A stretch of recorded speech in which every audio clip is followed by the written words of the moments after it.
Sveiki gyvi. Lietuvos ir Lenkijos prezidentai aplankė tarptautinės karinės pratybas Suvalkų koridoriuje, Narsusis Grifonas, ir dabar pradedame bendrą prezidentų spaudos konferenciją.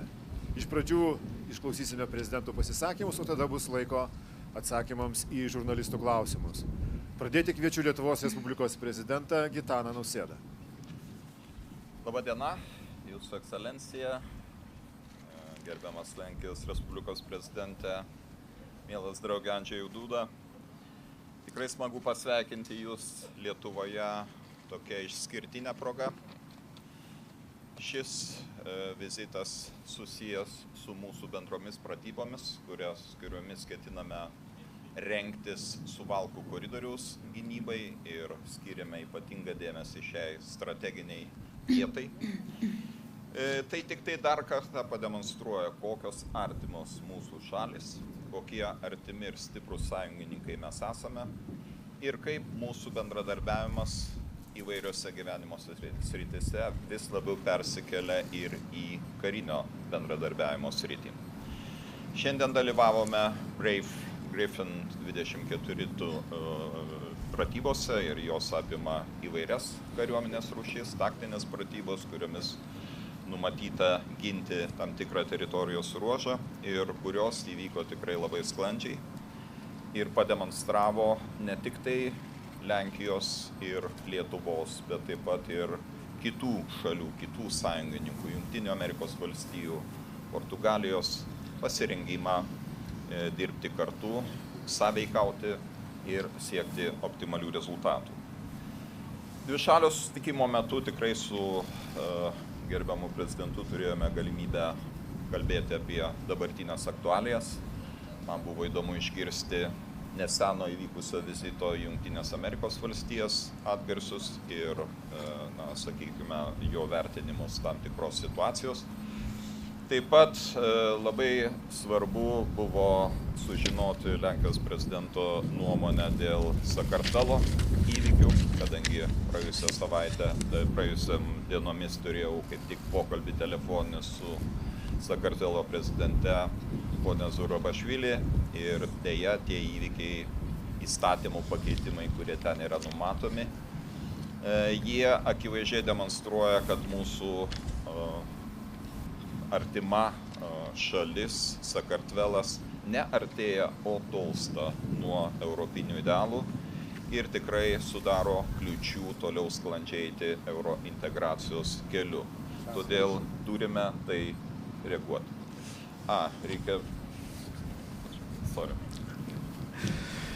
Dzień dobry, Wasza Ekscelencja, prezydencie Rzeczypospolitej Polskiej, drogi przyjacielu Andrzeju. Pragnę powitać, panie prezydencie, na Litwie. Pana wizyta to kolejny dowód na to, że jesteśmy bliskimi sojusznikami i partnerami strategicznymi. Dziś wspólnie obserwowaliśmy działania żołnierzy litewskich i polskich w ramach międzynarodowych ćwiczeń taktycznych szczebla brygady Brave Griffin, w którym też brali udział żołnierze z innych krajów członkowskich NATO, Portugalii i USA.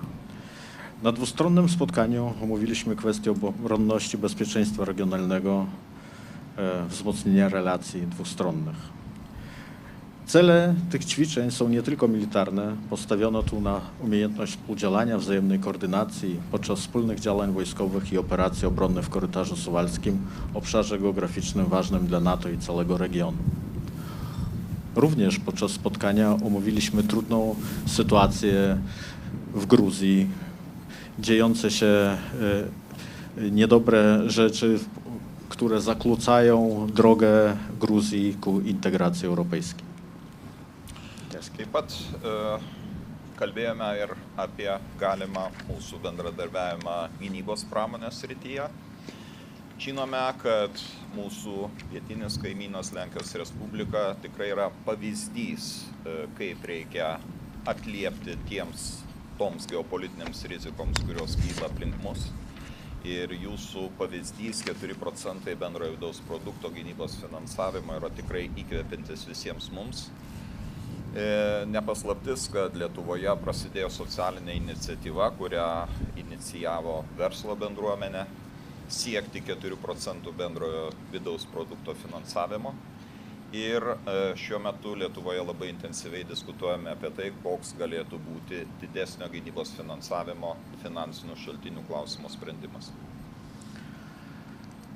Podziwiamy Polskę jako przykład w obszarze bezpieczeństwa i obronności, która inwestuje w obronność ponad 4% PKB.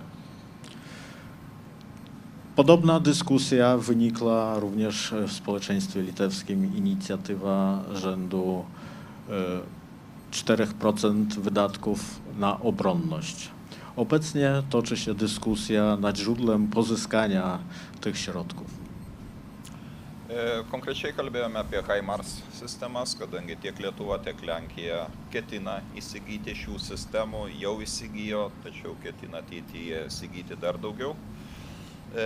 Ypatingai turint omenyje, kad Lenkija turi ir planų gaminti amuniciją, mes norėtume bendradarbiauti ir mano pasiūlymas buvo būtent ta linkme, kuriant regioninį logistinį centrą ir be jokios abejonės, jeigu būtų bendri pirkimai raketų, galėtume dalyvauti bendruose pirkimuose. Tai būtų tikrai labai konkretus pavyzdys, kaip galima mūsų tamprius karinio bendradarbiavimo saitus pernešti į naujas sritis. Omówiliśmy również możliwość rozszerzenia rozwoju współpracy obronnej w obszarach zdolności artylerii rakietowej HIMARS. Polska nabywa te systemy, również nabywa je Litwa, więc omówiliśmy kwestię wzmożonej współpracy w zakresie logistyki i pozyskiwania amunicji do tych systemów artylerii rakietowej. Myślę, że to jest pole do naszej elastycznej i prężnej współpracy w tym zakresie. Na ir pabaigoje kalbėjome apie artėjantį NATO viršūnių susitikimą Vašingtone. Iš tikrųjų labai svarbu, kad tas tempas arba ta dinamika, kurią mes įgijome Vilniaus viršūnių susitikime, būtų tęsiama ir Vašingtone. Ir kalbėjome tiek apie Ukrainos perspektyvas, bet ypač kalbėjome apie tai, kad mes tikrai turime suvokti situacijos rimtumą.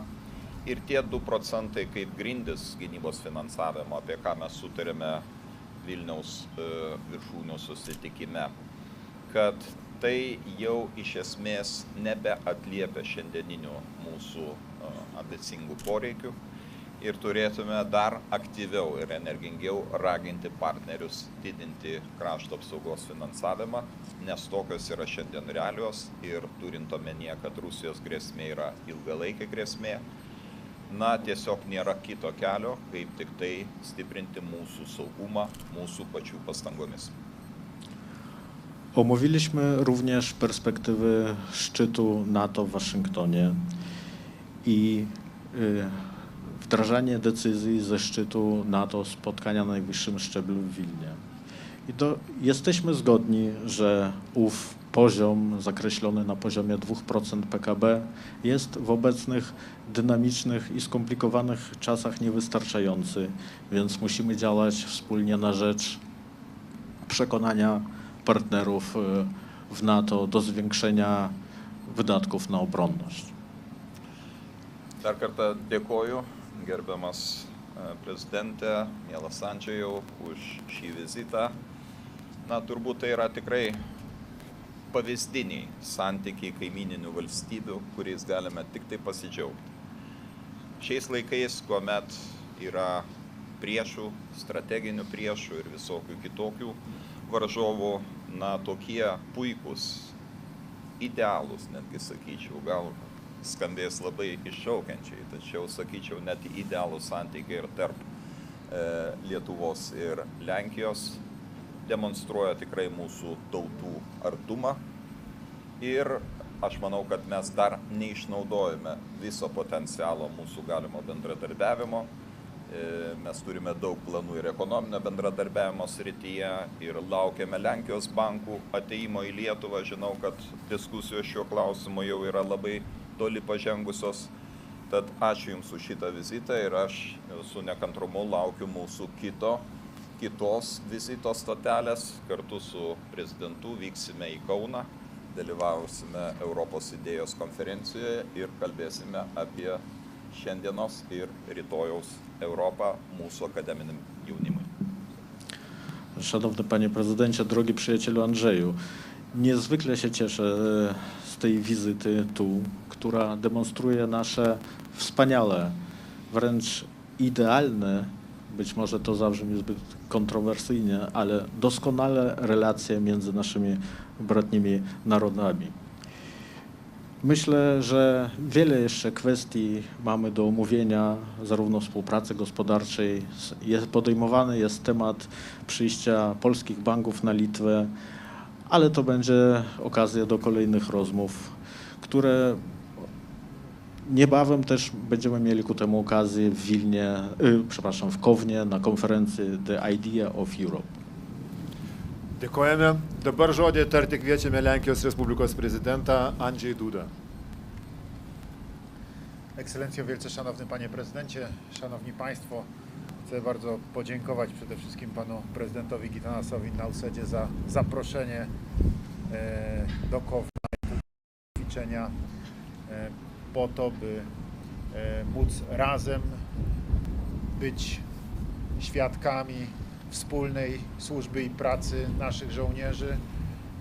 To jest bardzo ważne ćwiczenie. Chcę z całą mocą podkreślić, że stanowi ono dowód na to, że polscy żołnierze są gotowi do tego, by przyjść w razie potrzeby swojemu litewskiemu sojusznikowi i sąsiadowi z pomocą. Dziękuję też żołnierzom 15. Brygady Zmechanizowanej z Giżycka za to, że są tutaj obecni, biorą udział w tym ćwiczeniu.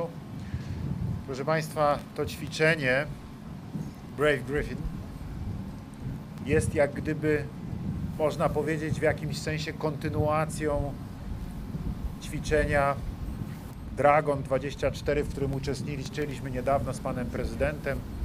Być może Państwo pamiętacie, obserwowaliśmy przekraczanie przez wojska sojusznicze Wisły w Polsce z zachodu w kierunku wschodnim, właśnie po to, by w razie czego jednostki sojusznicze były w stanie stanąć do obrony Przesmyku Suwalskiego, najbardziej dzisiaj chyba strategicznego miejsca na całej mapie Europy, jednego z całą pewnością z najbardziej strategicznych miejsc na świecie.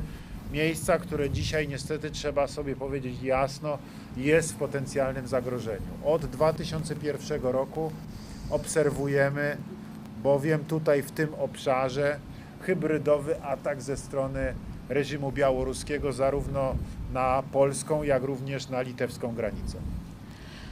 Gerbiamas prezidente, gerbėmieji, širdingai dėkoju už galimybę būti šiandien čia ir stebėti šitas bendras mūsų sąjungininkų pratybas, kad kartu liudytume lietuvių, lenkų ir sąjungininkų karių pasiryžimą kartu bendromis jėgomis ginti šio regiono saugumą ir įrodytume, kad lietuvių, lenkų ir sąjungininkų kariai yra pilnai tam pasiruošę. Šiandienos pratybos buvo tikrai geras to įrodymas pasiruošimo.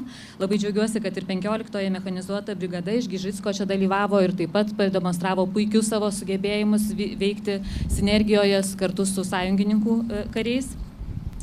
Brave Griffin pratybos tęsia Dragon 24 pratybas, kuomet iš Vyslos, kuomet Lenkijoje kartu su prezidentu stebėjome, kaip iš Vyslos sąjungininkų kariuomenės keltųsi į rytus, kad galėtų apginti Suvalkų koridorių, kuris šioje šiandieninėje situacijoje yra esminis, nepaprastai strateginė teritorija ne tik tai Lietuvai ir Lenkijai, bet taip pat ir visai Europai, o gal ir visam pasauliui. Kadangi, kaip žinia, nuo 2021 metų stebime hibridinės atakas iš Baltarusijos teritorijos nukreiptas tiek į Lietuvą, tiek į Lenkiją, tiek į šio regiono šalis. 3 lata, można powiedzieć, z różną intensywnością, ale okresowo bardzo intensywnie trwa ta hybrydowa presja na granicę. Odczuwa to zarówno Polska, jak i Litwa, odczuwa to także Łotwa. Niedawno był także i atak na granicę Finlandii. Wiemy o tym wszyscy i w związku z tym nie ma żadnych wątpliwości, że dzisiaj ten obszar przesmyku suwalskiego jest terenem szczególnie zagrożonym. Tą presję hybrydową, migracyjną na nasze granice oczywiście jesteśmy w stanie odeprzeć przy pomocy naszych funkcjonariuszy Straży Granicznej wspieranych przez wojsko, ale rzecz jasna nie mamy żadnych wątpliwości, że jest to testowanie naszych zdolności reagowania, że jest to testowanie naszych zdolności obronnych. Dlatego to dzisiejsze ćwiczenie, które pokazuje czysto militarną gotowość naszych wojsk do obrony tego obszaru Europy i państw NATO, ma znaczenie ogromne, jeżeli chodzi o także i element odstraszający, zniechęcający do potencjalnego atakowania. Dlatego cieszę się bardzo, że w tym ćwiczeniu nasi żołnierze mogli brać udział razem. Myślę tutaj o żołnierzach polskich i litewskich, ale cieszę się również bardzo z tego, że byli także i inni nasi sojusznicy, jak Państwo widzieliście, żołnierze Armii Stanów Zjednoczonych, żołnierze Armii Portugalskiej. To jest klasyczna współpraca i klasyczne zgrywanie procedur i umiejętności pracy żołnierzy w ramach działań sojuszniczych Sojuszu Północnoatlantyckiego, więc to ćwiczenie z całą pewnością było ważne. Dla nas w Polsce ono miało jeszcze jeden bardzo ważny aspekt, a mianowicie relokację grupy batalionowej 15. Brygady Zmechanizowanej i z jej macierzystej jednostki tutaj na Litwę, co musiało nastąpić w szybkim tempie, nie tylko sami żołnierze, ale jak Państwo widzieliście również i wozy bojowe, a więc całe ich wyposażenie potrzebne do podejmowania interwencji obronnej musiało się tutaj w szybkim tempie na Litwę przemieścić, co jest oczywistym elementem także i treningu właśnie do tego, by w razie potrzeby móc taką akcję szybko przeprowadzić. Jau 3 metus stebime intensyves hybridinės atakas, nukreiptas ir prieš Lenkiją, ir prieš Lietuvą, ir prieš Latviją, o taip pat neseniai ir prieš Suomijos teritoriją. Taigi nepaprastai svarbu yra tai, kad pratybose yra mokomasi, kaip reikėtų apginti Suvalkų, šį labai jautrų regioną, Suvalkų koridorių. Jaučiame spaudimą, taigi tas bendros pratybos rodo, koks svarbus būtų bendradarbiavimas ir pasienio tarnybų su kariuomenės pajėgomis, kadangi tos hibridinės atakos šalia sienos, sienų abiejų šalių teritorijų yra vykdomos. Tai buvo nepaprastai svarbu ištestuoti. Taip pat ir nepaprastai svarbu parodyti NATO sąjungininkų pasirengimą atremti galimas atakas ir vykdyti atgrasimo politiką, rengtis tai atgrasimo politikai. Labai džiaugiuosi, kad šiandien pratybose dalyvavo ne tik tai Lenkijos ir Lietuvos, bet taip pat ir sąjungininkų, Jungtinių Amerikos valstijų ir Portugalijos kariai. Tai yra klasikinis NATO sąjungininkų šalių bendradarbiavimas, saugumo užtikrinimo ir atgrasimo politikai būtinas. Mums Lenkijoje taip pat dar labai svarbu, kad buvo treniruojamasi, kaip vyktų ir dabar tai buvo realiai vykdomas Lenkijos karinio vieneto 15-osios mechanizuotos brigados iš Gižicko, iš Lenkijos perkelimas, logistinis relokavimas iš Lenkijos teritorijos ir karių ir visos reikiamos technikos į Lietuvos teritoriją. Tai grėsmės atveju turėtų vykti labai greitai ir dabar tai buvo puikiai treniruotė, kaip buvo galima ir kaip tai buvo įvykdyta. W związku z tym chcę bardzo podziękować panu prezydentowi, przede wszystkim Gitanasowi Nausedzie jako gospodarzowi, ale także i oczywiście wszystkim generałom, oficerom i żołnierzom odpowiedzialnym za przygotowanie i przeprowadzenie tego ćwiczenia. Chcę podkreślić, jak Państwo zresztą widzieliście, ćwiczenie odbyło się znakomicie. Także przygotowanie do tego, żeby nam przedstawić zakres i przebieg tego ćwiczenia było bardzo obrazowe i w związku z tym bardzo czytelne. Wszystko jest przygotowane bardzo starannie. Bardzo, bardzo dziękujemy, panie prezydencie, za tak znakomite przygotowanie tego ćwiczenia i tego dzisiejszego spotkania. Taigi labai norėčiau padėkoti ir jums, gerbiamas prezidente, kaip šeimininkui ir visiems generolams, vadams, kariams, visiems dalyvavusiems šiuose pratybose, šiuose nepaprastai sėkmingose pratybose. Norėčiau taip pat padėkoti už puikų parengimą ir pademonstravimą praktiškai, vaizdingą ir tikrai labai aišku, labai išskaitomą aiškiai, kuris mums tikrai labai padarė didelį įspūdį. Dar kartą labai Jums už tai dėkoju. Proszę Państwa, odbyliśmy także z Panem Prezydentem spotkanie w formule bilateralnej, dwustronnej polskiej i litewskiej delegacji. Przed chwilą Pan Prezydent przedstawił przed momentem podstawowe zagadnienia, które omawialiśmy.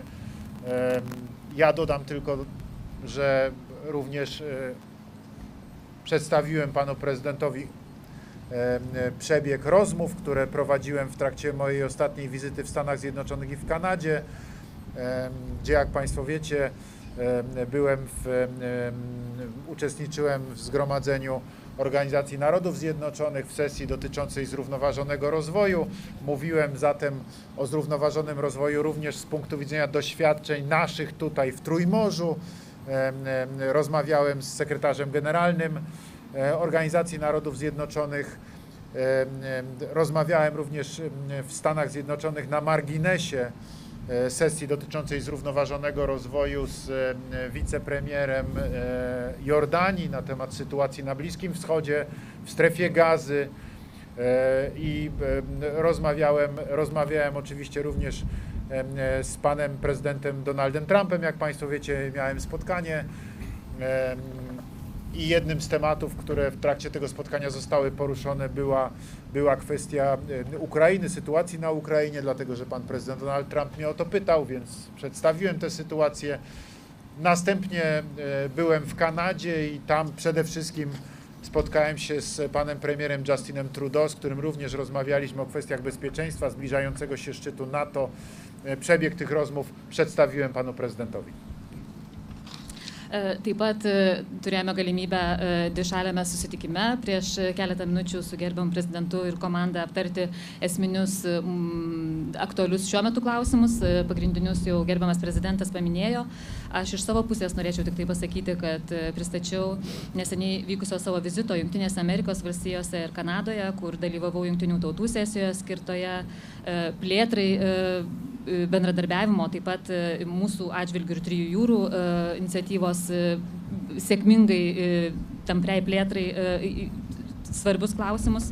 Bendradavau ir su generaliniu sekretoriumi Jungtinių tautų, kur pabrėžiau mūsų regiono tos plėtros svarbą. Taip pat teko pasikalbėti ir su Jordanijos vicepremjeru, aptarti situaciją Gazoje, vakarų krante, artimųjų rytų situaciją.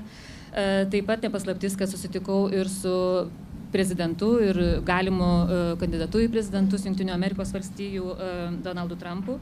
Čia kalbėjomės pagrindę apie Ukrainos situaciją, pristačiau iš mūsų perspektyvos situaciją Ukrainoje ir jų pagrindinės grėsmės ir poreikius, o taip pat Kanadoje teko susitikti ir bendrauti su premjeru Justinu Trudeau ir aptarti NATO bendradarbiavimo galimybės ir plėtrą. I wreszcie, proszę Państwa, omówiłem z panem prezydentem kwestię propozycji, którą zgłaszam od miesiąca, którą po raz pierwszy przedstawiłem w Waszyngtonie w pierwszej połowie marca panu prezydentowi Joe Bidenowi, jak również i przedstawicielom amerykańskiego Kongresu, propozycję tego, by członkowie NATO zdecydowali o podniesieniu limitu wydatków na obronność z obecnych 2 przyjętych w 2014 roku do minimum 3% PKB w każdym z państw Sojuszu Północnoatlantyckiego. Tak jak powiedziałem, miesiąc temu przedstawiłem tą propozycję panu prezydentowi Bidenowi i przedstawicielom obu izb Kongresu.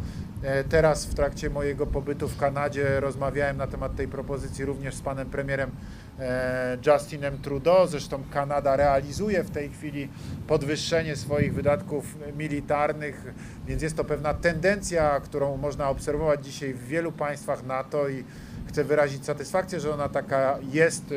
Litwa też podnosi w ostatnich latach swoje wydatki militarne, one już prawie że sięgają 3% w tej chwili, więc ten próg 2% dawno przekroczyła, ale uważam, że państwa NATO powinny podjąć decyzję o oznaczeniu limitu wydatków na minimum 3% swojego PKB wobec, proszę Państwa, niewątpliwie agresywnej polityki Rosji. Rosja się militaryzuje, w tej chwili przestawiła swój przemysł zbrojeniowy na produkcję wojenną.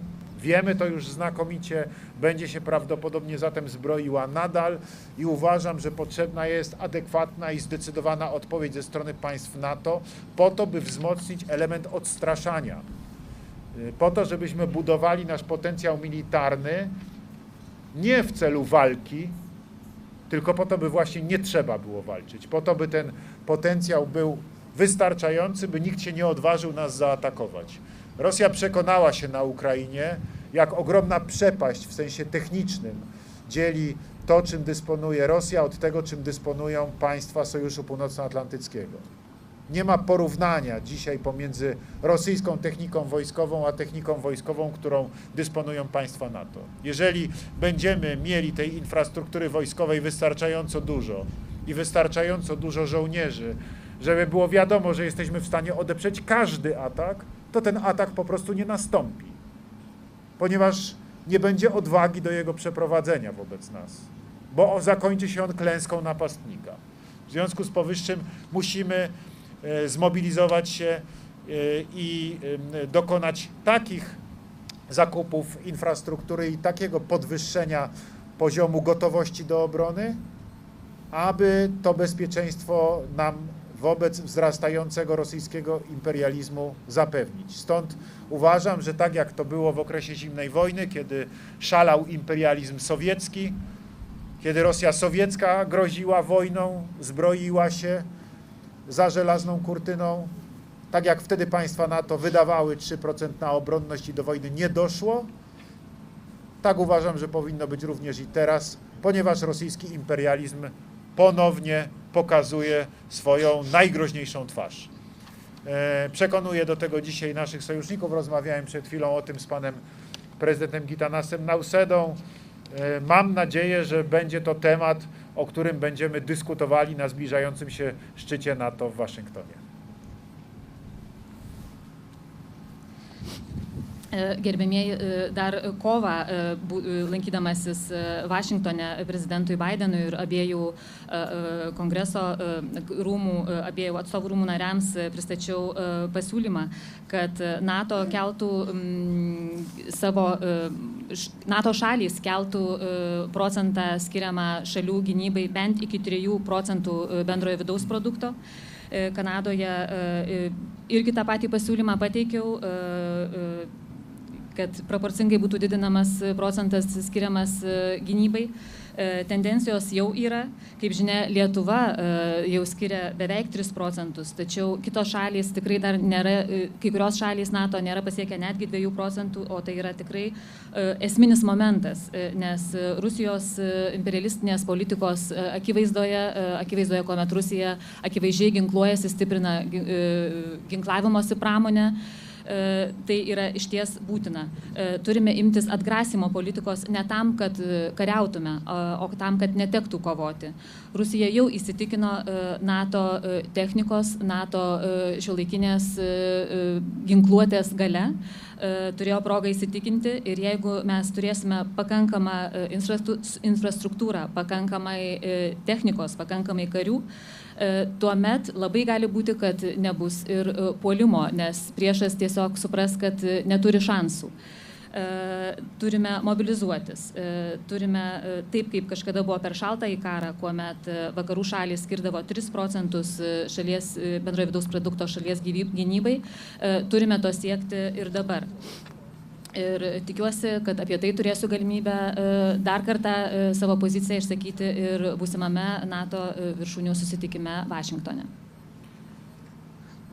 Panie prezydencie, jeszcze raz dziękuję za zaproszenie, dziękuję za znakomite przygotowanie ćwiczenia, dziękuję zarówno panu, jak i wszystkim osobom, które były od strony litewskiej za to ćwiczenie odpowiedzialne. Dziękuję wszystkim panom generałom, dziękuję wszystkim państwu oficerom i żołnierzom. Cieszę się z tego bardzo ważnego naszego dzisiejszego spotkania i cieszę się z tego, że widać zacieśniającą się współpracę po pierwsze polsko-litewską, po drugie naszą w ramach Sojuszu Północnoatlantyckiego, także z naszymi sojusznikami.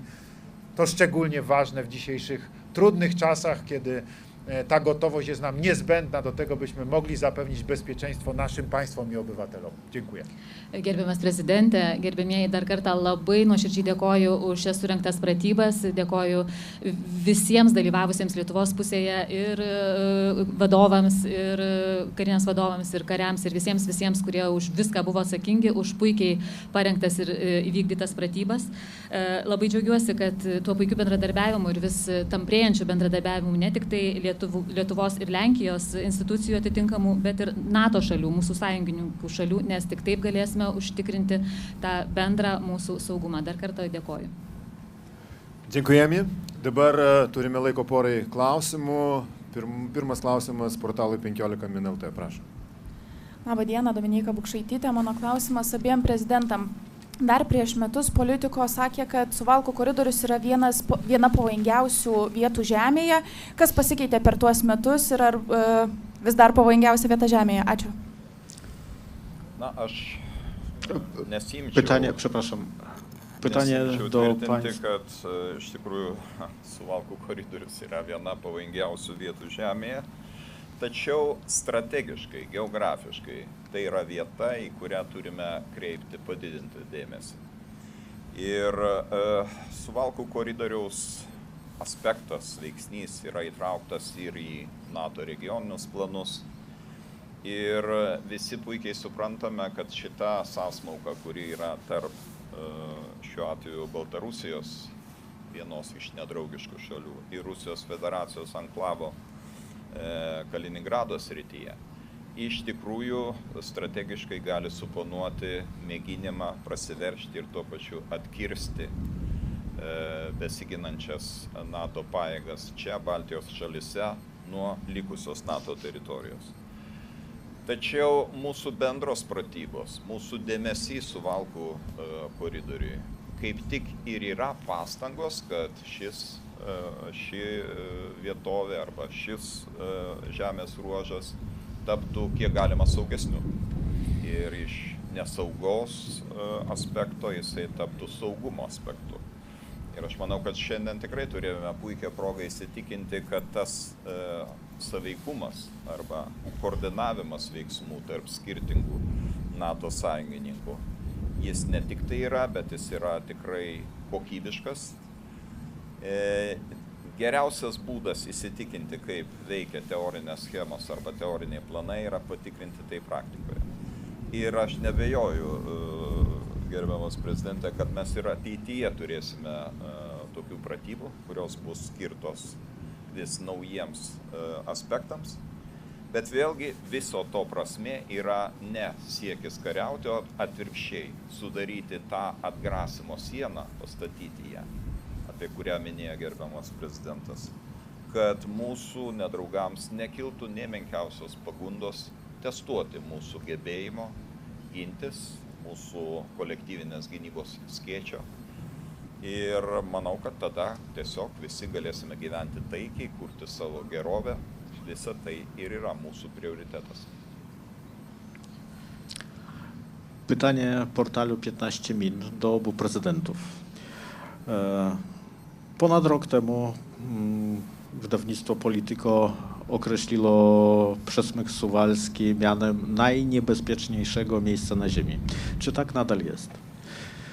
Pan prezydent Gitanas Nausėda odpowiada, że Przesmyk Suwalski może wydawać się takim niebezpiecznym miejscem na mapach, ponieważ jest miejscem pomiędzy dwoma krajami, które stanowią zagrożenie, czyli Białorusią i obwodem królewieckim, rosyjskim obwodem królewieckim.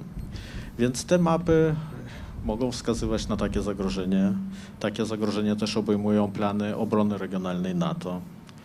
I też takie zagrożenie wskazują te dzisiejsze ćwiczenia, które też pokazują, w jaki sposób poprzez współdziałanie jesteśmy gotowi stawić czoła takim wyzwaniom i zrobić tak, aby to miejsce nie było zagrożone, tylko stałoby się bardziej bezpieczne.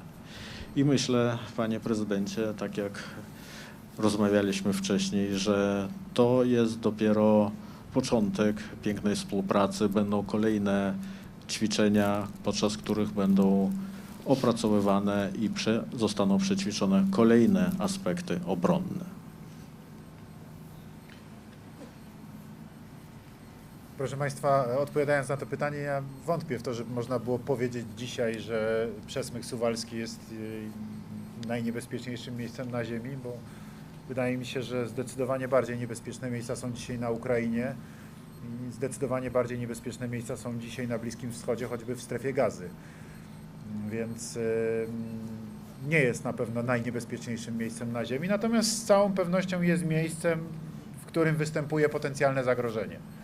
I dlatego właśnie odbywa się to ćwiczenie i dlatego właśnie zostało ono przygotowane,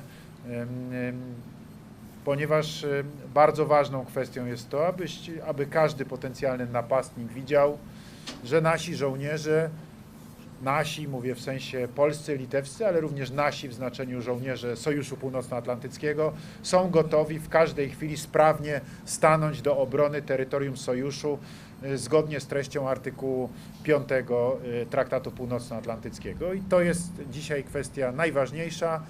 Chcę podkreślić, że ta gotowość, jak Państwo widzicie, jest. Natomiast bardzo ważne jest to, żebyśmy umacniali możliwości bojowe naszych wojsk, zarówno my tutaj, czyli Polska i Litwa, jak również nasi sojusznicy, po to, by tą gotowość do działania w różnych miejscach, gdzie będzie taka potrzeba do obrony terytorium NATO w szczególności, żeby ona była i żebyśmy byli w stanie w każdej chwili ją zachować. Gerbimieji, tai atsakydamas norėčiau pasakyti, kad aš labai abejoju, kad tai yra pavojingiausia vieta galbūt visoje žemėje. Tikrai pavojingiausios vietos yra Ukraina, tikrai pavojingesnės arba artimieji rytai, pavyzdžiui, Gazos regionas. Bet žinoma, potenciali grėsmė išties yra, būtent todėl ir buvo parengtos ir vyko šios pratybos. Labai svarbu, kad potencialus užpuolikas matytų mūsų pasirengimą, matytų, kad mes esame pasirengę, kad turime pajėgumų, turime sutarimą, turime valią ir kad pagal 5 NATO sutarties straipsnį išties bet kuriai šaliai iškilus tikrai grėsmiai sąjungininkai būtų ir kad jie matytų, kad sąjungininkai yra pasirengę ginti tas šalis. Todėl yra labai svarbu stiprinti kovinius gebėjimus ir būtent, kaip ir minėjau, ginti kiekvieną NATO šalį, jeigu to prireiktų. Dėkojame ir dar vienas klausimas, Defense24.pl. Również pytanie do obu panów prezydentów. Czy rozmawiali panowie o możliwości rozszerzenia programu Nuclear Sharing i jakie panów zdanie ewentualna decyzja w tej sprawie miałaby znaczenie dla Polski, Litwy, krajów bałtyckich i szerzej wschodniej flanki? Klausimas buvo taip pat abiems prezidentams, ar buvo kalbėta apie Nuclear Sharing programą ir kokią reikšmę ši programa abiems šalims, tiek Lenkijai, tiek Lietuvai ir apskritai taip pat Baltijos šalims turėtų. Tak, rozmawialiśmy na ten temat. Proszę Państwa, w związku z tym, że ten temat pojawił się ostatnio, tak jak powiedziałem już kilkakrotnie, to nie jest temat nowy. To jest temat, który jest podnoszony przeze mnie i generalnie przez Polskę od dobrych kilku lat na spotkaniach w głównej mierze z naszymi największymi sojusznikami. Mówię największymi, oczywiście mam na myśli Stany Zjednoczone i innych naszych sojuszników, którzy dysponują bronią nuklearną. Temat ten, w związku z tym mogę powiedzieć, z mojego punktu widzenia jest tematem w grze. Powtarzam jeszcze raz, od wielu lat. Przy czym uważam, że jest on coraz bardziej aktualny. To nie bez przyczyny. Otóż chodzi o postawę i o to, co robi Rosja. Wiecie Państwo znakomicie o tym, że Rosja od lat relokuje swoją broń i umacnia militarnie okręg królewiecki. Nie jest to dla nikogo tajemnicą. Między innymi są tam relokowane na przestrzeni, powtarzam, lat rakiety Iskander. Prawdopodobnie jest tam rosyjska broń nuklearna w związku z powyższym. To Rosja łamie tak naprawdę ustalenia porozumień międzynarodowych w zakresie rozprzestrzeniania broni nuklearnej. to Rosja dzisiaj relokuje swoją broń nuklearną na Białoruś. W związku z powyższym ja nie mam wątpliwości, że jest konieczna reakcja ze strony państw NATO. Po prostu jest potrzebna adekwatna odpowiedź. W związku z powyższym uważam, że cały obszar Sojuszu Północnoatlantyckiego powinien być szczelnie chroniony bronią nuklearną i w związku z powyższym uważam, że program Nuclear Sharing powinien zostać rozszerzony także na państwa wschodniej flanki NATO i jako przedstawiciel jednego z tych krajów podnoszę w związku z tym ten temat, jednocześnie zapewniając o gotowości do udziału w tym programie, w programie Nuclear Sharing, ale powtarzam, jako odpowiedź na działania, które Rosja prowadzi od dawna, łamiąc w tym zakresie porozumienia międzynarodowe i stwarzając zagrożenie dla państw wolnego świata. Oczywistą dla mnie sprawą jest to, że to zachowanie Rosji wymaga odpowiedzi i w związku z tym proszę spojrzeć na to, że argumenty ze strony rosyjskiej o tym, że że właśnie rozszerzenie programu Nuclear Sharing ma stworzyć zagrożenie, jest po prostu bałamutna rosyjska propaganda, jak zwykle rosyjska dezinformacja. To Rosja od dawna łamie porozumienia międzynarodowe w tym zakresie. To Rosja dokonuje relokacji swojej broni nuklearnej, a my tylko odpowiadamy na agresywne działania rosyjskie. Gerbėmieji, taip, ši tema buvo paliesta dabar susitikimo metu ir tai jau nėra nauja tema. Aš jau keleris metus ir Lenkija apskritai keleris metus bendraudami su didžiaisiais sąjungininkais, turiuomenyje JAV ir kitas didžiąsias valstybės, branduolinės valstybės, šią temą keliu ir ši tema, jeigu galima taip pasakyti, yra ant stalo, yra aktuali šiuo metu, bet jinai aktuali yra dėl to, ką daro Rusija. Kaip žinia, Rusija relokuoja branduolinį ginklą, Rusija Karaliaučiaus srityje keletą metų stebime, kad vykdo stiprina ginklavimąsi ir ne tik tai Karaliaučiaus srityje, bet taip pat ir Baltarusijoje relokuotas mūsų žiniomis galėjo būti branduolinis ginklas.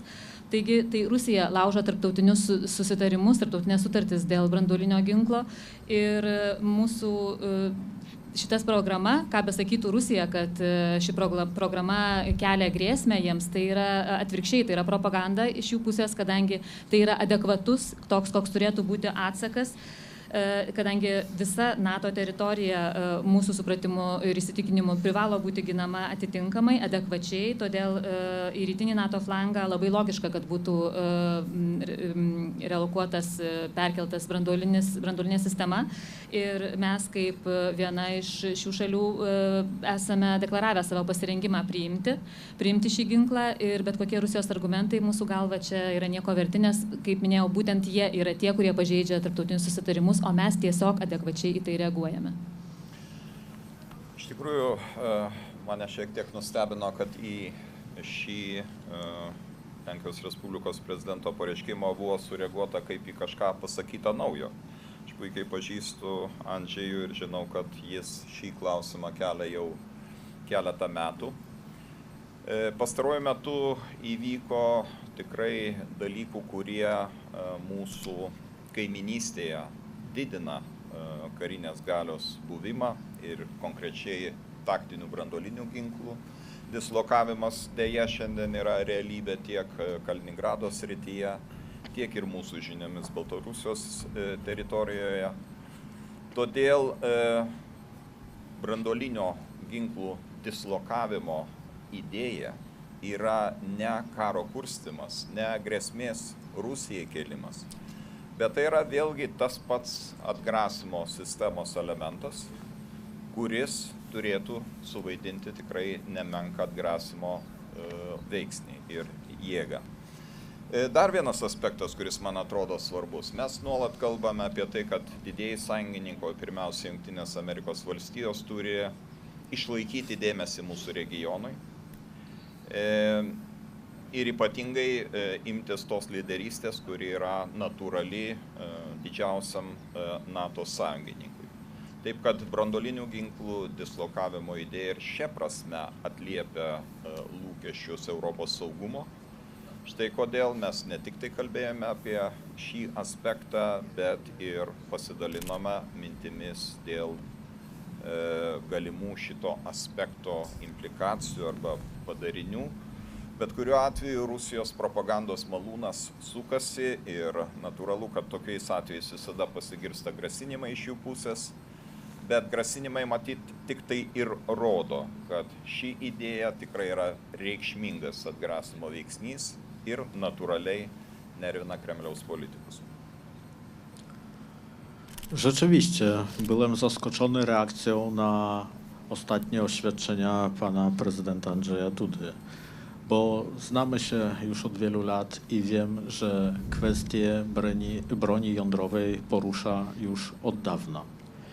I rzeczywiście w obecnym kontekście sytuacji geopolitycznej rozmieszczania ładunków jądrowych bądź na Białorusi, czy też potencjalnym ich rozmieszczeniu w obwodzie królewieckim, reakcja na to